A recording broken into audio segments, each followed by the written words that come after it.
This is Jesus Cantu Medel, one of the professors that realizes this exhibit of Day of the Dead. The event takes place at Evergreen Cemetery, Houston, Texas, and what we have here are the photographs that depict the different sections of the Day of the Dead event, and those sections are the following. We have a blessing of the fourth winds ceremony at the entrance of the cemetery. We also have a journey, a brief journey, where we take the traditional flowers, which is a cempasúchil, to the grave sites where the children are buried. We also have another blessing at the cemetery where the children are buried. That is followed by a prayer session that we include the community, and also we have a food reception in which the event terminates. So this is a very colorful, exciting, but also a day when we show respect to the children on November the 1st of every year. The celebration is important for a threefold purpose. One, we are underscoring a Mexican tradition, and this event takes place every November 1st. The second reason that we present it is because we want to show respect to the deceased community, whether that be family, whether that be friends, but again, especially children.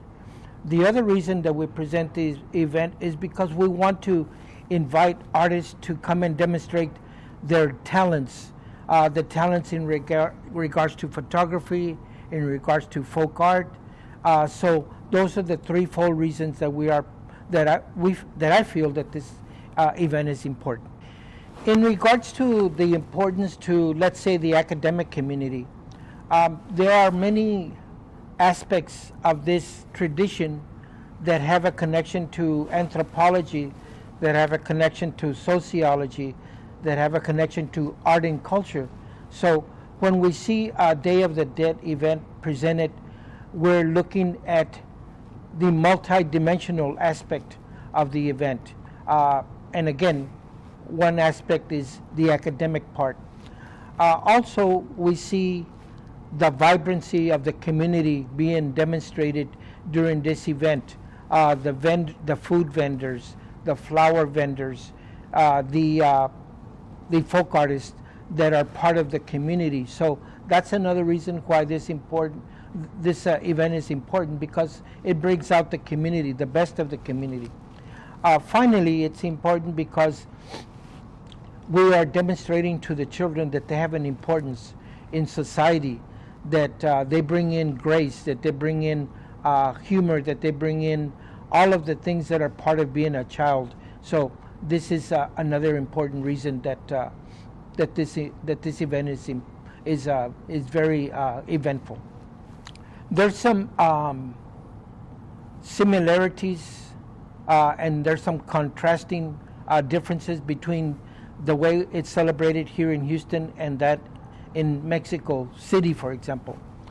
Here in Houston, the similarities are that we use the cempasúchil flower, we use the altares to give homage to the children. We also conduct the event at the cemeteries and so forth.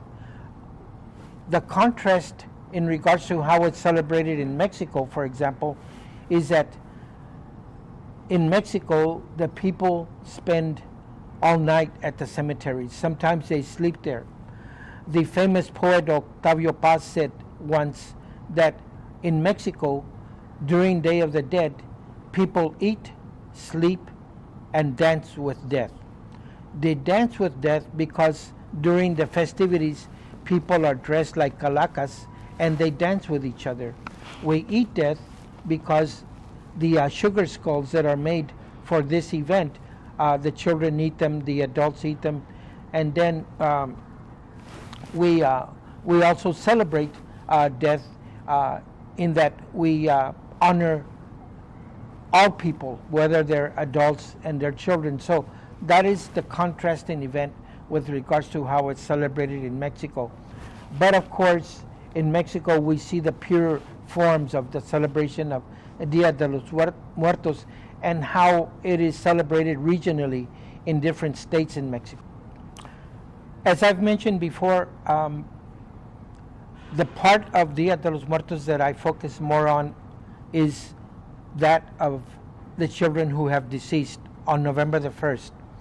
We also see during the event children carrying banners, carrying posters, and these posters are relating to a specific family member or a community member that has deceased, or it could be a cause that they are trying to give attention to. For example, the death that occurred in Ayotzinapa in the state of Guerrero, Mexico, several years ago. People are still giving respect to those children who deceased, but of course the event itself and the injustices that are surrounding that event that took place in Ayotzinapa, Guerrero. It's important to talk about the sounds that take place during Dia de los Muertos. One of the sounds that comes to mind is the use of the concha, the seashell that is used during the blessing of the foreign winds of ceremony. Also, the flutes are very important to this event in terms of giving a medieval, not a medieval, but kind of an archaic feeling to the event. Other sounds that are important, of course, are the guitars that are used in the performance.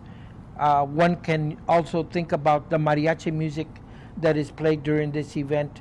I particularly like the musical instruments that are used by the indigenous communities, and sometimes it can be a simple tortoise shell that's used for percussion. The show that we see here is organized by Ernesto Leon, a multi-media artist, an artist extraordinaire, but he's also including other artists that go under the name Street Photography of Houston. So this exhibit that we see today underscores the various elements, the various aspects that you will see during the celebration of Dia de los Muertos, and it is unique for this singular reason. Never before in the history of Houston has so much documentation taken place at Evergreen Cemetery during the celebration of Dia de los Muertos.